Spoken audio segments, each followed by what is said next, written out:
सुप्रभात प्यारे विद्यार्थियों, आज की हिंदी कक्षा में आप सभी का स्वागत है। प्यारे बच्चों, हम पढ़ रहे हैं पाठ 5 प्रेरक प्रसंग।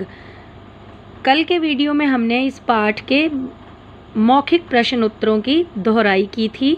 आज हम इस पाठ से संबंधित लिखित प्रश्न उत्तर हल करेंगे और उनकी दोहराई करेंगे। तो चलिए शुरू करते हैं। देखिए, पहला प्रश्न है, मालवीय जी ने डॉक्टरेट की उपाधि क्यों नहीं स्वीकार की?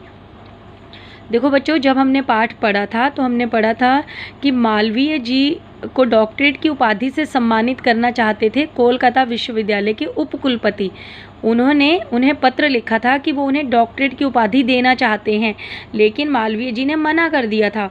वो उपाधि लेने से इनकार कर दिया था। वो क्यों किया था? मालवीय जी ने डॉक्टरेट की उपाधि इसलिए स्वीकार नहीं की क्योंकि उनका मानना था कि उनके लिए पंडित से बढ़कर दूसरी कोई उपाधि नहीं है। वो अपने आप को पंडित कहलाना ही ज़्यादा बेहतर समझते थे, इसलिए वो डॉक्टरेट की उपाधि लेने से उन्होंने मना कर दिया था। नेक्स्ट प्रश्न है, डॉक्टर राजेंद्र प्रसाद अपने टूटे हुए पेन को देखकर दुखी क्यों हुए?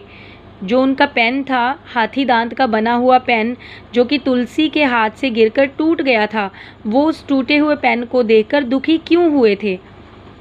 डॉक्टर राजेंद्र प्रसाद अपने टूटे हुए पेन को देखकर इसलिए दुखी हुए क्योंकि यह पेन उन्हें किसी ने उपहार में दिया था और उन्हें बहुत प्रिय था। ये पेन किसी ने उन्हें गिफ्ट किया था, उपहार में दिया था, और वो उन्हें बहुत प्रिय भी था, इसलिए उसके टूटने पर वो बहुत दुखी हुए थे।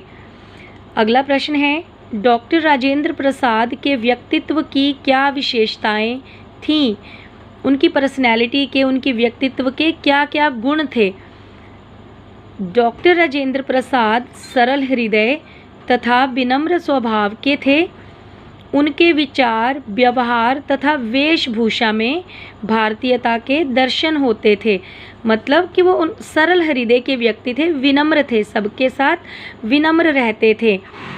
और उनका जो पहरावा था, उनका जो बोलचाल था, आचार व्यवहार में भारतीयता के दर्शन होते थे। उनके जो ड्रेस थी वो भी भारतीय वेशभूषा होती थी।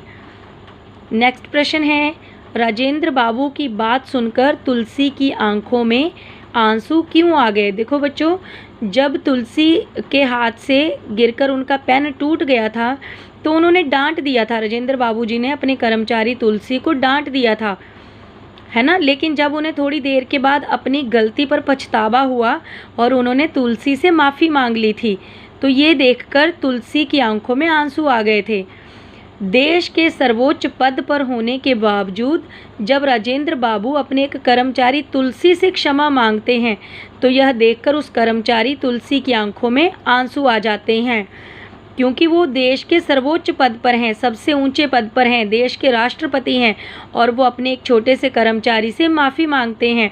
तो ये उनकी विनम्रता को ही दर्शाता है, और उनकी ये विनम्रता देखकर उस कर्मचारी तुलसी की आंखों में आंसू आ गए थे। तो ये थे बच्चों इस पाठ के लिखित प्रश्न उत्तर। ये भी आपने अपनी नोटबुक में लिखने हैं और इन्हें लर्न भी करना है। आज के लिए बस इतना ही। कल फिर मिलेंगे एक और नई वीडियो के साथ। तब तक के लिए धन्यवाद।